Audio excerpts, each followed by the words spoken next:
Message.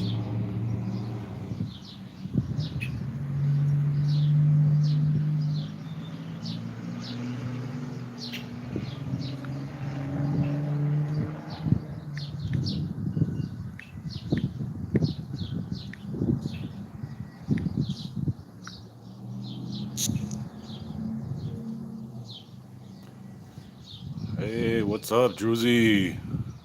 I'm feeling good today, man. Feeling good.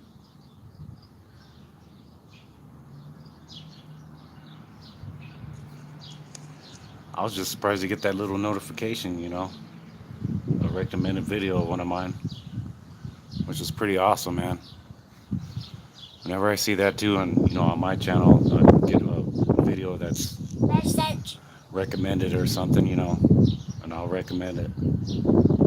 Let's try to help out other channels, regardless of who they are, even if it's just recommending a channel.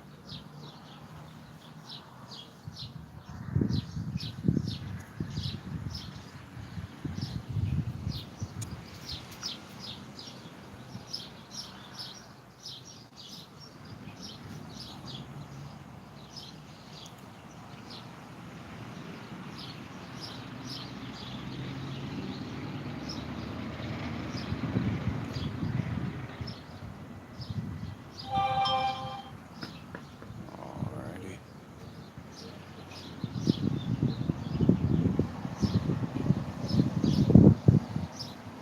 Yeah, dude. Yeah, that's cool, man.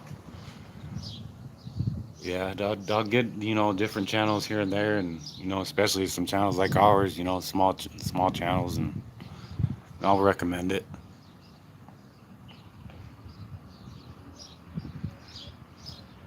Yeah, Cheryl's not feeling too good today. Hope you feel better, Cheryl.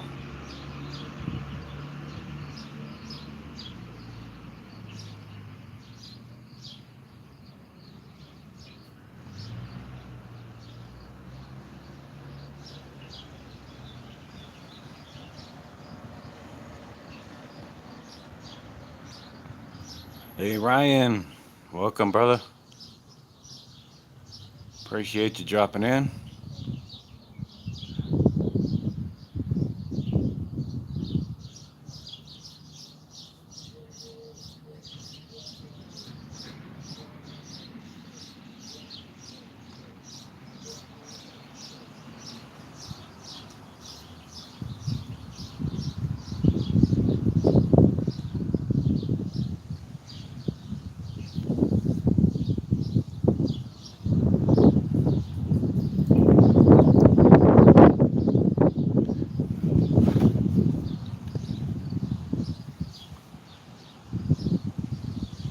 Hey, all right, good to hear it, Ryan.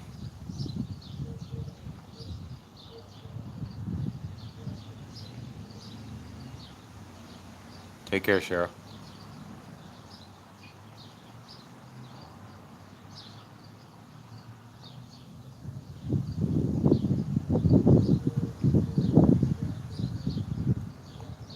Hey, Spitting Cobra Cop Watch. How you doing? I'm honored to have you in my stream, man. Thank you for coming.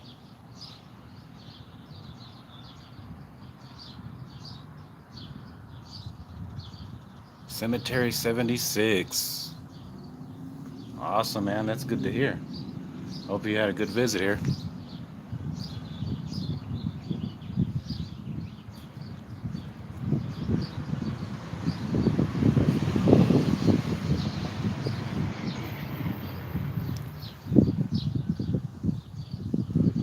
Hey, that's pretty awesome of you, Spin Cobra. Cooking for the missus.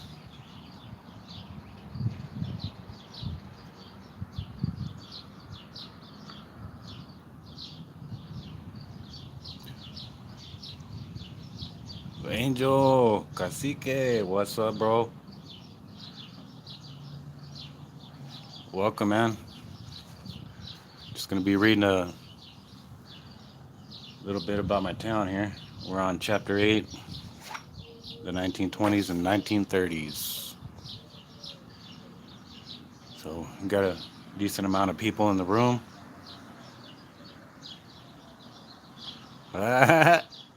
Yeah. Whoever gets home first. Yeah.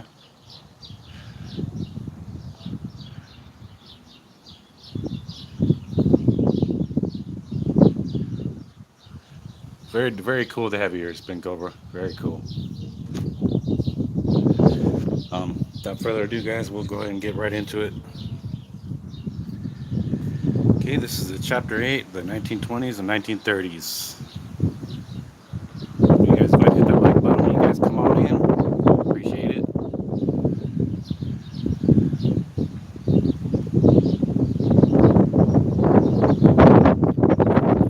Hello, smoking auditor. We're jumping right into it, man. So, here we go.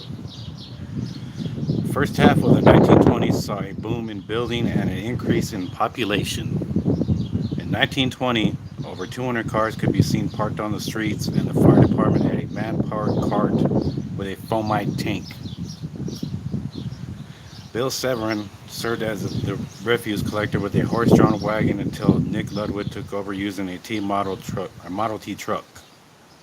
Jesse Moore, the city marshal, patrolled his rounds with a horse as his means of transportation. Jack Tyndall kept the unpaved streets in good shape with the county grader. Frank Harris was the new real estate agent. Miss Stone ran a rooming house in the Navajo Hotel building.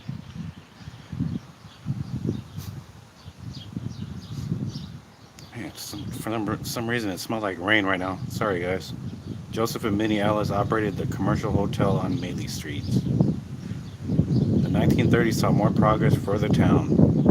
The Medlock and Heinz dairies brought milk to doorsteps. Mr. A.E. Keith owned the bakery. The Detlofs ran the theater and sweet shop. Guy Holt was the owner of the Wilcox commercial. Haircuts were available from Ernest Perkins, the barber on Railroad Avenue. Gas stations, garages, cafes, and motor courts were becoming plentiful as more people were traveling.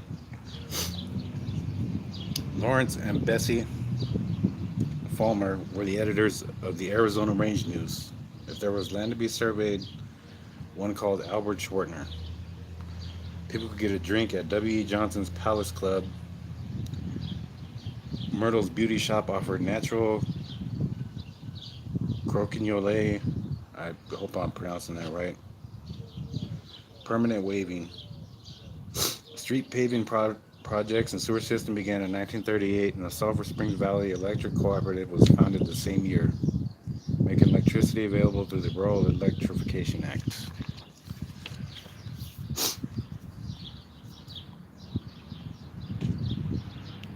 All right, guys. We have 9 in the chat. We have 6 thumbs up, guys. Let's get those numbers to match up. Alrighty. Right here. Let me go ahead and get this to focus here.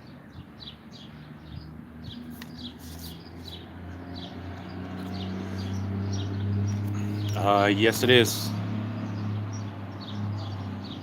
Yes, it is. Cemetery 76. That is the Rex Allen Museum. Just straight ahead here, we have the theater. Okay. Dana T. Milner once voted most outstanding citizen of Wilcox. He purchased a controlling interest in Briggs Bank in 1931 when it became the Bank of Wilcox. He remained president and manager for 10 years after it was sold to Valley National Bank in 1936. Mildred Clapp worked for the bank for years and greeted everyone by name. Her son Carl Clapp became a famous artist.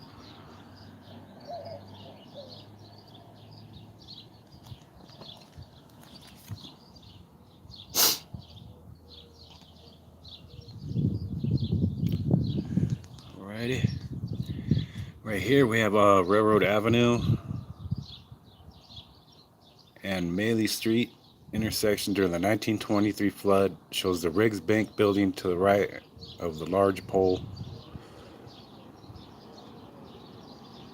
Brothers William M., John C., and B.K. Riggs organized the bank in 1920.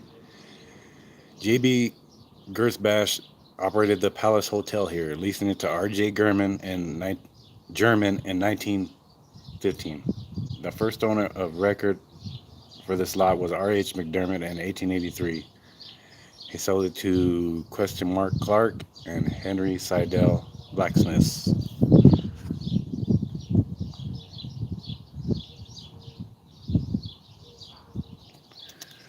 Alrighty, here we have the bank. The interior of the Briggs Bank on the corner of Haskell Avenue and Maley Street is pictured during the 1920s. E.B. McCaleb is behind the counter with William Briggs center and Dana T. Milner right. Note the spittoons at each teller's window. The bank took up only 1/3 of the lower floor. The theater and sweet shop were in the same building.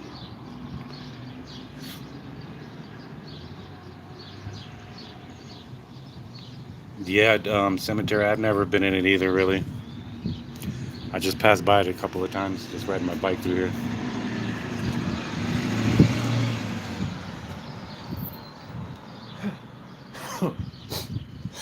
Damn. Damn. You ever get one of them damn sneezes that just don't want to come out? Shit. Anyway, here we go. We had the Valley National Bank was located downstairs with the Maverick Hotel upstairs. The bank moved to Grant Street in 1966 with Terry Lunt as manager and Harold Skinner as assistant. It later became Bank One and the Chase Bank. Rex Cotherman, with his real estate office, was one of the last businesses to use the building. This building, man, it's just, right now, dude, this building here, it is just falling apart and it is just terrible, man. It's just gone to hell, man. There's always pigeons up on this building here, up on the top. And they used to be inside here. Then this little door over here, I would pass by this door and I would see feathers all over that door. So that place is, man, it's unbelievable, man. Okay. Big Masquerade Ball, the biggest of the season. Saturday, February 12th, 1921 at Morgan's Hall. Dance as long as you please. Refreshments. Mask suits for sale at Wilcox Cleaners and Pressers. See Clyde the Bard. Okay. Looking north on Haskell Avenue during the flood of 1923, Morgan's Hall is on the corner of Stewart Street where Schmelz's Oil is today. BG Motors was located here in the 1950s. All major social events were held here, including graduation, masquerade balls, such as the one advertised at Left. In 1893, Miss Tom Thumb and company performed. Presidential candidate J.B. Weaver arrived on the train and spoke here. And the Home Dramatic Company, made up the local thespians, was newly organized. At that time, it was called Norton's Hall. The sign on the building below is advertising Wilcox Bank and Trust. The sign in front is directing shoppers one block to the right to the Norton Morgan department store.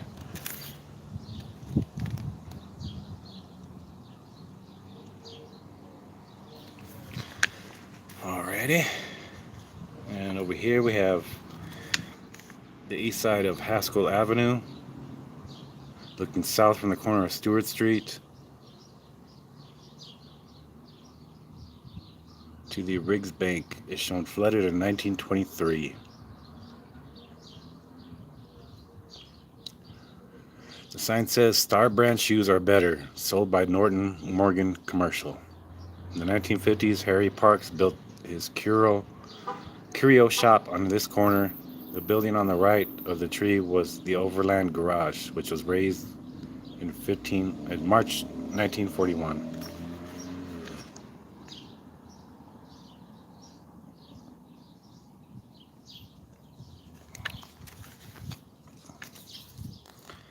Pictured about 1925, Harley Windsor's Valley Hardware replaced R.G. Lewis's Lumber Company on the corner of North Railroad Avenue. The Nicholson's drug sign can be seen at the top of their store. Then a cafe, and then a Wilcox Bank and Trust. A huge crowd has gathered for an event sponsored by the Central Copper Company with flags lining the streets. And this is just right over here. Just where this, straight ahead, where that red train is at. Just right there. That's where this place used to be at.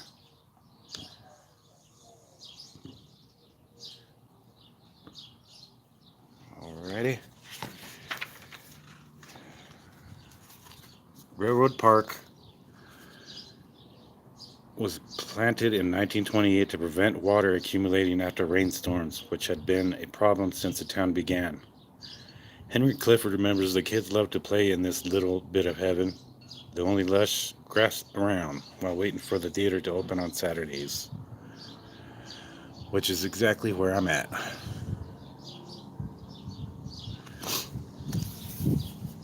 This spot right here is where they planted it, and this right here is where the theater is, I believe.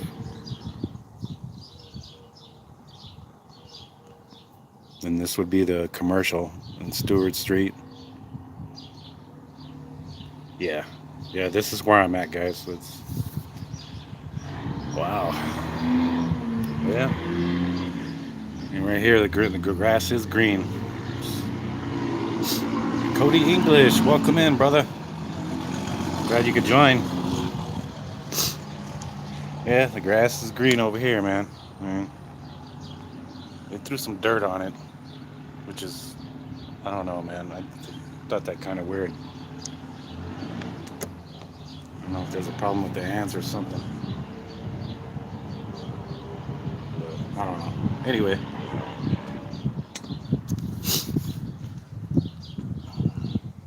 Okay.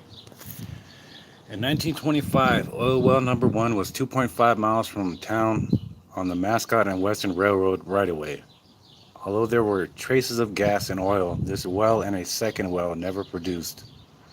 Clark Holiday and Associates drilled 66 feet on the Lundquist lots on Railroad Avenue, then sold to Geronimo Oil Company, who drilled west of town and encountered a flow of hot artesian water.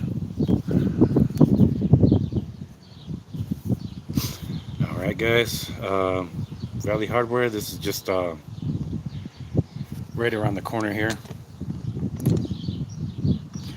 Just go around this corner right here on the sidewalk. It's just a few buildings down, right on Maley. Okay, get this to focus. Valley Hardware moved to Maley Street in 1928 with the telephone number 3. Harley Windsor was the owner until his death in 1992. Ned Hogan, whose wife, Elsie, was the city librarian, worked here for many years. In October 1940, Irene Windsor opened the Cactus gift shop next door to the lumber yard. The hardware building is now the Chiricahua Regional Museum, and the gift shop is now a beauty shop.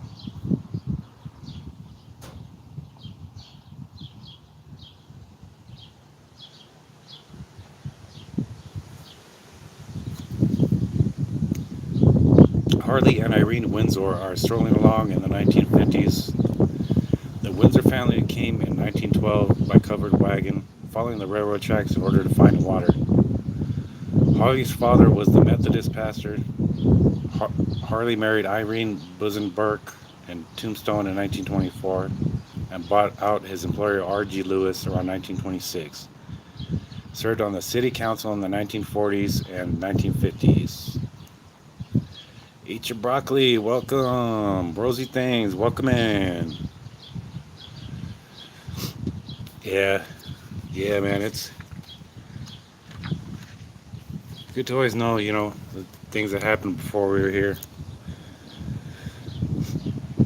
Good thing they had this book at the library. Okay, Walter Lawrence, that funny little old German, ran this vulcanizing works on Haskell Avenue and Maley Street. To honor the memory of his 5-year-old son accidentally killed in 1930, he bought Christmas gifts for every child in town and decorated a beautiful tree for the community for 4 years. By the time Lawrence died in 1935, he had become the most beloved man in town.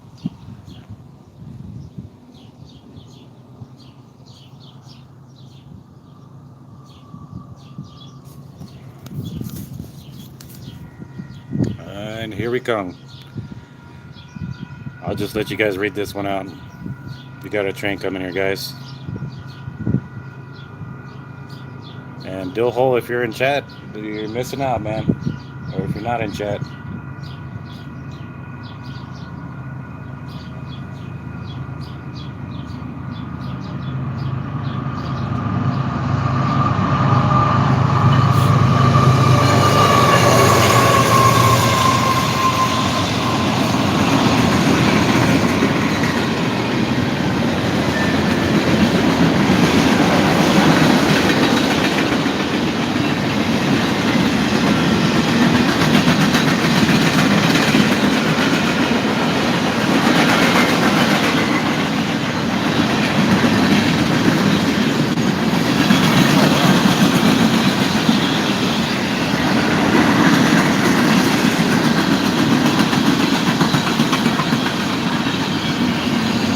Check that out, guys.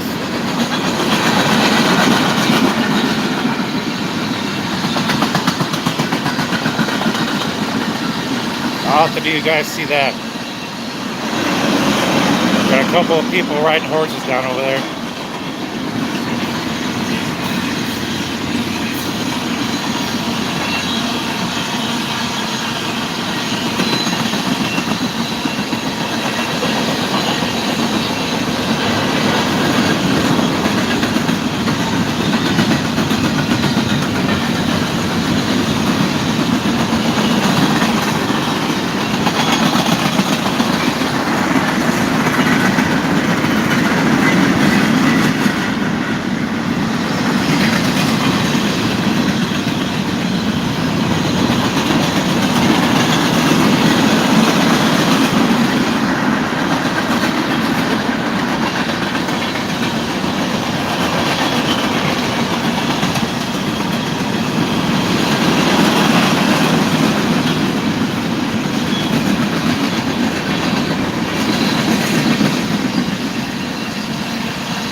There it goes, guys.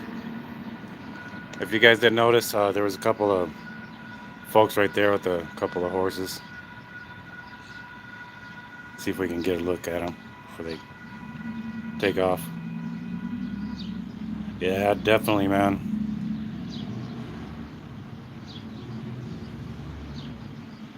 Yeah, there they go, guys.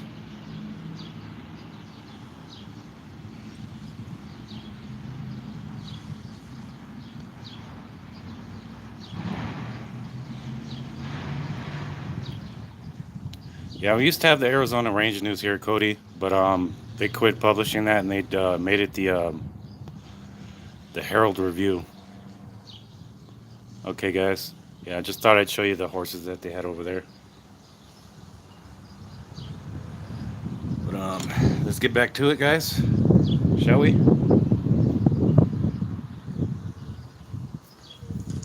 Alrighty. All right. So Mark Bliss, Cochise County agricultural agent from 1906 to 1946, launched the Sulphur Springs Valley Electric Cooperative, bringing electricity to the rural areas. Started in 1938, the office was on Railroad Avenue and then Maley Street. Bliss established Arizona's first FFA chapter in Peoria. In Safford, he grew the first sugar beets and showed farmers how to dramatically improve their cotton yields.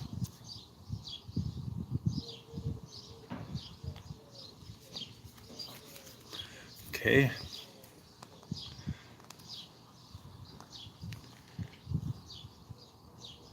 This notice posted at the Cochise Hotel near Wilcox. Oh my god. Fuck. Damn bugs just buzzing around over here, dude. This notice posted at the Cochise Hotel near Wilcox, while humorous to people today, shows that as electricity began to be used in the homes and businesses, people don't People had to be educated as to safe usage, and rumors of the dangers of electricity had to be squelched. And that's how they did it, guys.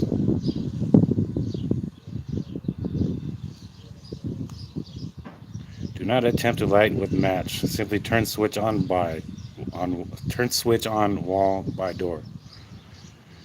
Use of electricity for lighting is in no way harmful to health, nor does it affect the soundness of sleep.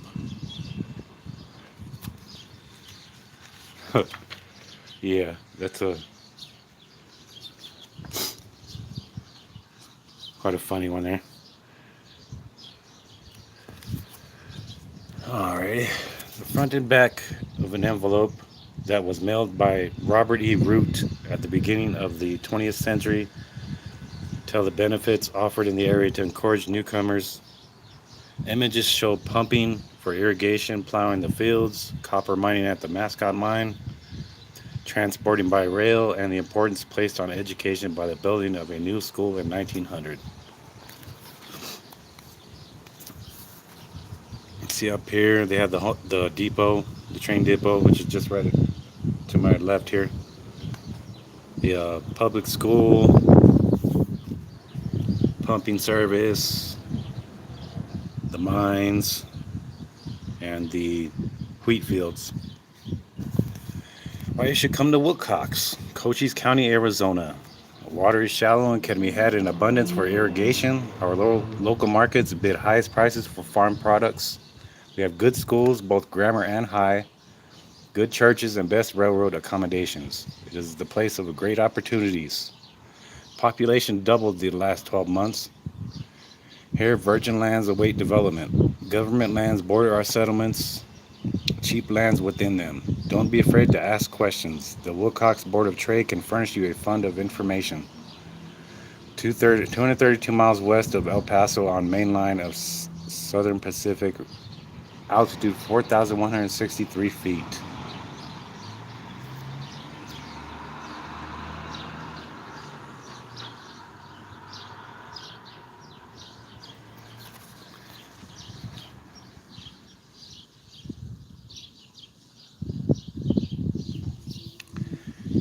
Alrighty.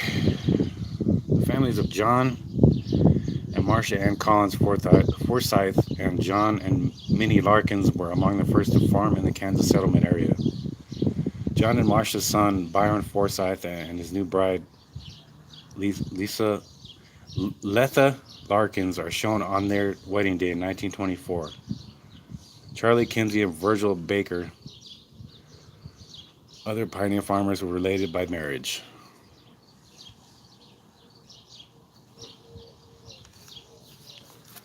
Okay. The first, though unsuccessful, attempt to grow cotton in 1920 was followed by J.G. Anderson's acre planted in 1936 yielded a bale and a quarter. By 1945, 3 farms with 57 acres yielded 31 bales. The first shipment was loaded onto the Wilcox dray and transfer truck owned by V.F. Swanner to be shipped from Wilcox by train.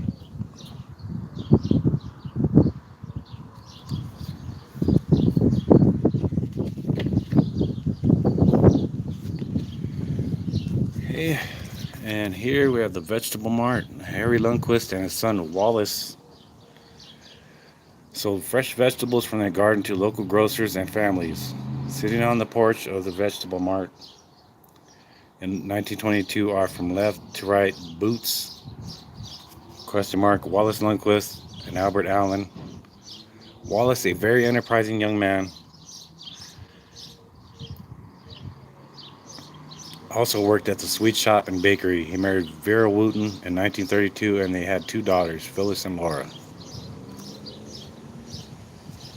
Hey, Dill Hole, you just missed the train, brother.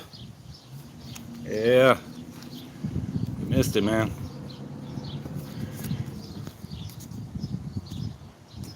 Okay, Frank Harris's real estate business started in 1915.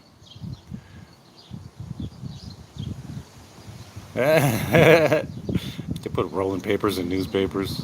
Might have something going. Yeah. Yeah.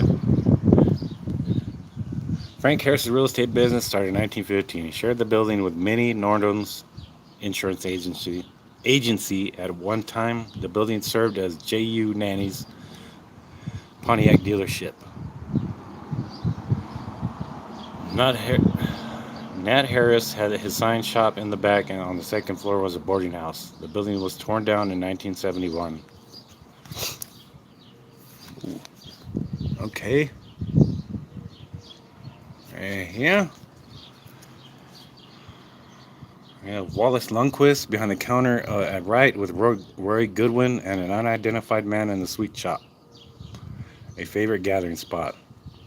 The one-time location of the elite saloon called the King Building was leased by George King for Charlie Ho's restaurant in 1889. R.A. Pride and William Speed purchased it for their pool hall in 1915.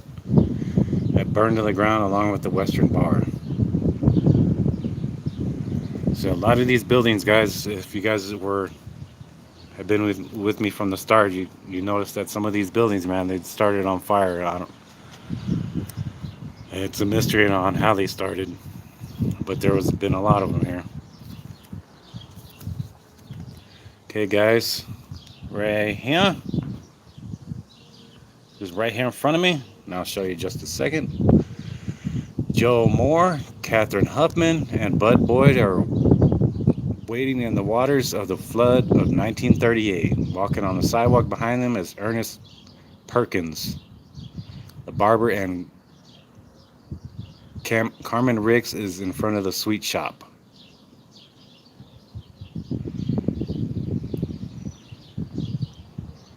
The building with the curtains was the Midway Saloon. In 1912, Roy Wiley was shot and killed there by the bartender Mart Bennett. Okay, guys, here's the theater. Look at how it looks then. There it is now.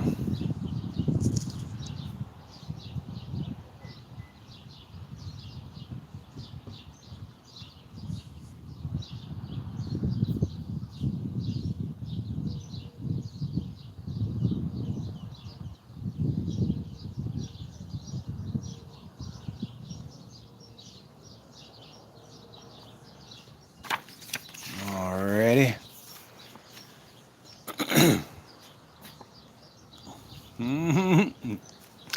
Look at South Park. Alrighty, here, let me get this to focus back down. Alrighty. Looking north down Railroad Avenue, about 1932, and the above image can be seen. One can see the sign in the window of the first building that says The Tavern. The tavern, cooled wine, and dance. A barber pole and shoe shine sign is next. Then one for Rexall Drugs, and then a Budweiser sign on the Palace Club. The next building has a cafe sign. The streets were not paved yet, as seen by the reflection of the cars in the mud puddles.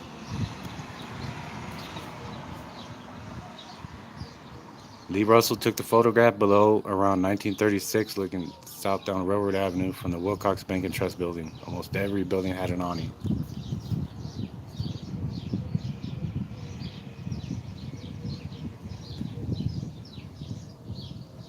Sorry, guys, I'm trying to hear if there was a siren. I just heard sirens right now.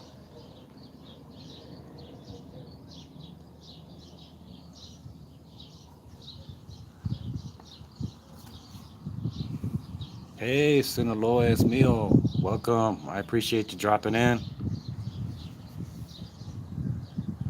Don't forget to hit that like button, guys. And there's the okay.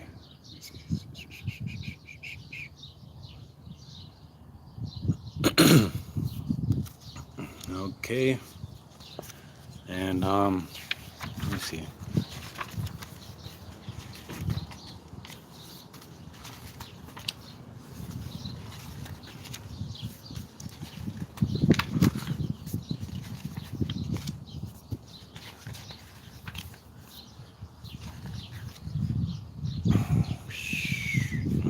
Chapter 9, guys, I'm just going to go ahead and leave that for tomorrow. I'm going to do that one tomorrow and then do the final chapter 10. And I appreciate all you guys dropping in. Hey, if you guys can drop each other's links, you guys can connect with each other, help grow each other's channels, guys. Get about a good 10 minutes to let you guys connect with each other, see if anybody else comes in the chat. Under a blood red sky, welcome, sir.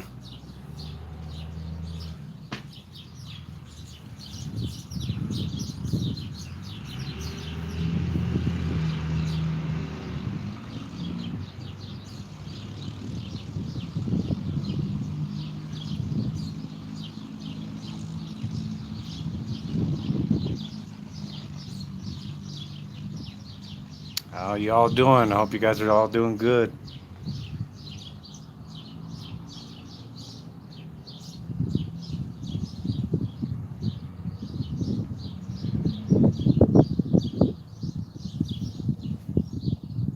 Awesome, guys. You guys are all awesome. Super cool. 15 thumbs up. We got 5 in chat, guys. I appreciate you.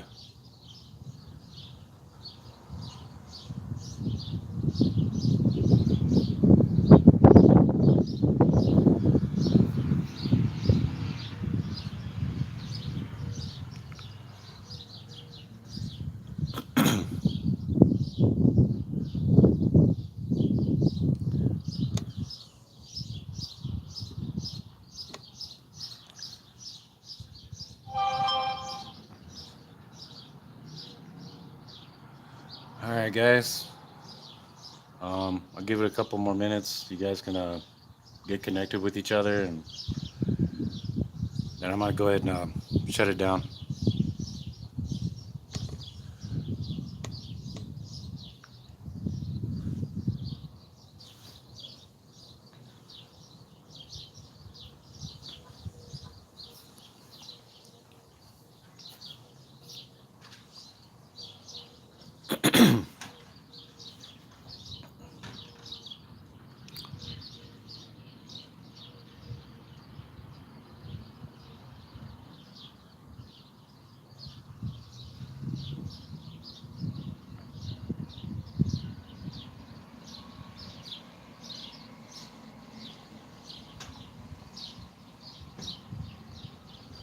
Hey, meet your broccoli. I appreciate it, man. Anytime, anytime. Tomorrow I'm just gonna finish up the book, and then I'm gonna go turn that book back in. Exactly, exactly. Under a blood red sky. That's how I like it, man. I like that. Ain't no time for drama, and there's channels for that. And unfortunately, I'm not one of them. So.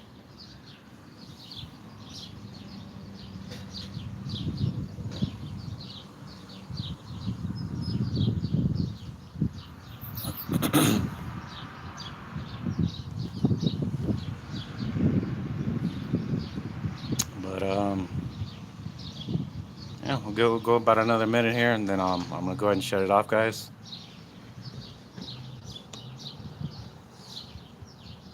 All right, much respect for everybody here, man. All of you guys. You guys are a bunch of awesome people, man. You guys give yourself a pat on the back. I appreciate all of you guys.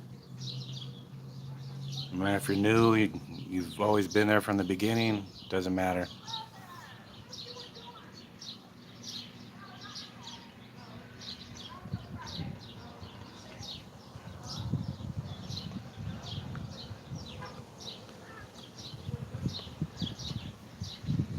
Right there, guys. That's the owner of the theater here. His name's Gary Clement. Great guy, man.